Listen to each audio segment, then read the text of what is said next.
আল্লামা মামুনুল হক সহ আমরা এই কথাটাই বলছি, বঙ্গবন্ধু শেখ মুজিবুর রহমানের মূর্তি রাস্তার চৌরাস্তার মোড়ে লাগায় তাকে বেইজ্জত করতে দেওয়া হবে না।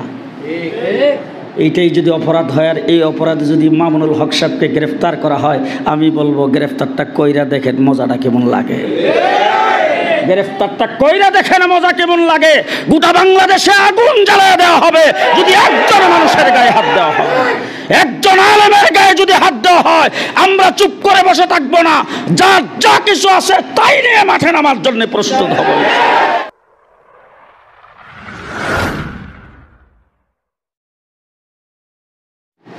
এখন আমরা যেটা বলতে চাই, বঙ্গবন্ধু শেখ মুজিবুর রহমান স্বাধীনতার স্থপতি, বাংলাদেশ যার নেতৃত্বে স্বাধীন হয়েছে, আমাদের সম্মানিত ব্যক্তি, আমরা তার ব্যক্তিত্বকে কাজে লাগাইতে চাই, আমরা তাকে স্মরণ করতে চাই, আমরা তাকে মনে রাখতে চাই, আমরা তাকে সম্মানের ইজ্জত দিতে চাই। কিন্তু তার মূর্তি বানায় সেখানে রাখা হলে দৈনিক কত কাকে যে মাথায় পায়খানা করবে,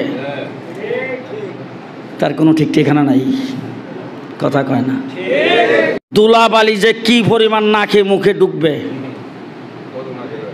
জি, আল্লামা মামুনুল হক সহ আমরা এই কথাটাই বলছি, বঙ্গবন্ধু শেখ মুজিবুর রহমানের মূর্তি রাস্তার চৌরাস্তার মোড়ে লাগায় তাকে বেইজ্জত করতে দেওয়া হবে না। এইটাই যদি অপরাধ হয়, আর এই অপরাধে যদি মামুনুল হক সাহেবকে গ্রেফতার করা হয়, আমি বলবো গ্রেফতারটা কইরা দেখেন মজাটা কেমন লাগে। গ্রেফতারটা কইরা দেখেন মজা কেমন লাগে। গোটা বাংলাদেশে আগুন জ্বালায় দেওয়া হবে যদি একজন মানুষের গায়ে হাত দেওয়া হয়, একজন আলেমের গায়ে যদি হাত দেওয়া হয়। আমরা চুপ করে বসে থাকবো না, যার যা কিছু আছে তাই নিয়ে মাঠে নামার জন্য প্রস্তুত হব।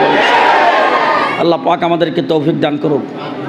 হযরত আল্লামা নূর হোসেন কাসেমি সাহেবকে আল্লাহ পাক সুস্থতার সাথে নেক হায়াত দান করুক।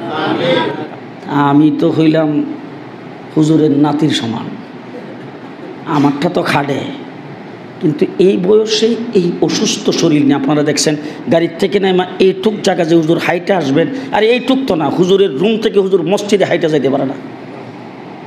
এমন একজন অসুস্থ মানুষ, বিরামহীন সফর, বিরামহীন সফর। এবং সফর শুধু একদিক থেকে না, একদিকে হলো খানকার পীর, আরেকদিকে রাজপথের বীর। খানকার পীর, রাজপথের বীর। খানকাও আছে, মোহাম্মদ গঙ্গোহী রহমতুল্লাহ আলাইহির খলিফা। মাসিক ইসলাহি মজলিসও আছে, জায়গা জায়গা ইসলাহি মজলিসও আছে, মুরিদানদের তালিমও আছে। এরপর আবার বখারি পড়াই ৫-৭-১০টা মাদ্রাসায়, বখারি পড়ানো ঠিক আছে। এরপর আবার তাজকিয়ার কাজও ঠিক আছে, সিয়াসতও ঠিক আছে, অরাজনৈতিক হেফাজতে ইসলামও ঠিক আছে, আবার মাদ্রাসায় সবক দেওয়াও ঠিক আছে, ইখতিতামও ঠিক আছে, উলামায়ে কেরামকে দিক নির্দেশনা দেওয়া সেটাও ঠিক আছে। সব চলছে, সব বিরামহীন। আল্লাহ পাক ওনাকে আরো হিম্মত দান করুক, আরো সাহস দান করুক। আল্লাহ ওনাকে সুস্বাস্থ্য দান করুক, দীর্ঘ হায়াত আল্লাহ পাক দান করুক। ওনার জীবদ্দশায় বাংলাদেশে ইসলামী হুকুমত আল্লাহ কায়েম করে দেখ। সকলে বলেন আমিন। ও আখিরু দাওয়ানা আলহামদুলিল্লাহি রাব্বিল আলামিন।